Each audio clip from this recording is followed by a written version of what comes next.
Budget Blinds. Visit their showroom or call today for a free in-home consultation.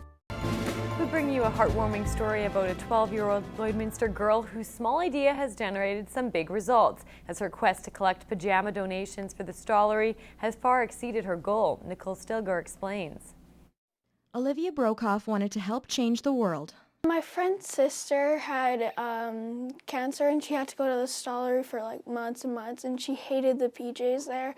They were so itchy and hundreds of people have used them before she did, and she kept complaining about them. So I thought, oh, hey, let's do this. Olivia came up to me one day and said, Mom, I want to talk to you about something. I have something on my mind. And she said, I feel I haven't done enough to change the world.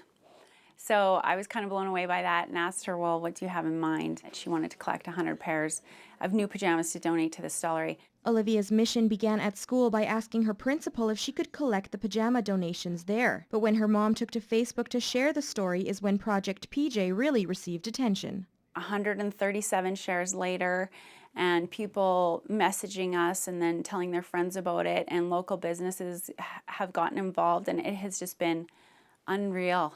Olivia has now collected over 400 pajamas, far eclipsing her initial goal of 100. She has collected cash donations as well, including 50 of her own dollars towards the cause.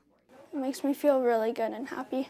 The thing that I think is the most amazing about this is that she came up with this idea, and that we have had so much support that it has shown her, like, you're 12 and your ideas do matter and you can change the world. Olivia and her mom plan to drop the pajamas off at the stollery this weekend. I'm going to see if I can give them to the kids personally myself, because I would love that so much, just to see the expression on their faces. Nicole Stilgar, Newcap News. When you think of surfing, Lloydminster is not the first place that comes to mind, but there's a place you can go. Here in the border city, where you can get the benefits of the beach life without getting into the water. In this week's Healthy Living, Nicole Stilgar explores the mock surfing workout craze that's making big waves. All right, so we're going to try a pop-up. So Surf set is not your typical workout.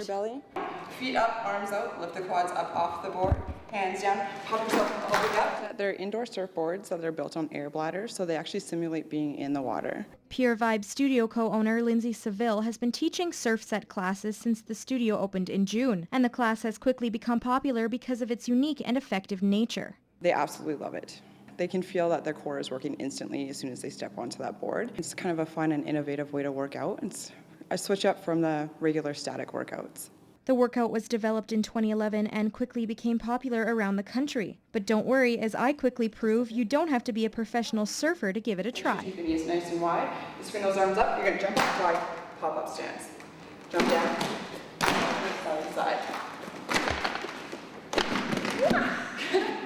Anybody and everybody can do it, because there's always modifications for every move, and I definitely recommend kind of starting with the balance class and then building up to there, to the burn and to the build. A typical 45-minute workout can burn between 400 and 900 calories depending on the intensity, but that's not the only benefit to the popular workout. So it helps to create a stronger core, lean muscles, and it also helps to burn fat. It also has isometrics, so it's helping to balance both sides of your body. When you're on that surfboard, it's actually firing up every little fiber in your body, so you're really going to sweat. Just standing on the board is a workout. I find that I can sweat more on that board than I do in hot yoga. Seville says if you come at least 3 days a week, you can start noticing results within 2 weeks. Nicole Stilgar, Newcap News. To Ag News now, Alberta egg producers are protesting about proposed legislation they feel will hurt their way of life. The provincial government is admitting there was miscommunication on the intent of Bill 6, but is rolling out workmen's compensation for paid farm and ranch workers starting January 1st. And this week's Ag Report, Gerard Lampow examines the intent of the proposed legislation. There's more pluses to having workmen's comp than there isn't, and people are getting a little confused about the costs of doing it. Lynn Jacobson, president of the Alberta Federation of Labour, has tracked the conversation on workmen's compensation in the ag sector over the last 4 years. Given the heated debate in the province over Bill 6, he admits the consultation process has been weak, but argues the need for having compensation laws in place. But if you carry a disability insurance on your farm for the people that are working for you, I would say that probably costs more than workmen's comp.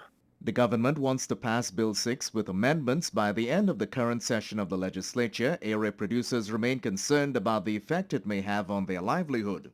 They're all from the city, and like this is going to affect everybody. It's going to affect the people in the city too, because you think groceries are bad right now with meat prices. If this bill gets passed, they're going to go skyrocket again. This, legislation at its base is to protect paid farm workers. It in no shape or form will affect 4-H activities in any way. It won't adversely affect the family farms. The government intends to roll out labor and employment standard rules by April next year, but that is being seen as hasty. That's going to be a very, very tight time frame to get some of that stuff into place. In fact, I would suggest that's too close. I think it has to be extended out. OHS rules are to come over the next 13 months. But if there's a tragedy on that farm, that someone with expertise can go on that farm site, do a thorough health and safety inspection. The government is hosting several town hall meetings to meet with producers, even as the battle heats up at the legislature. The government seems bound and determined to forge ahead with this against, obviously, the protestations, the loud protestations of a large number of people all across the province. And both from a public policy standpoint and from a political standpoint, this is just a bad way to proceed. Gerard Lampow, Newcap News.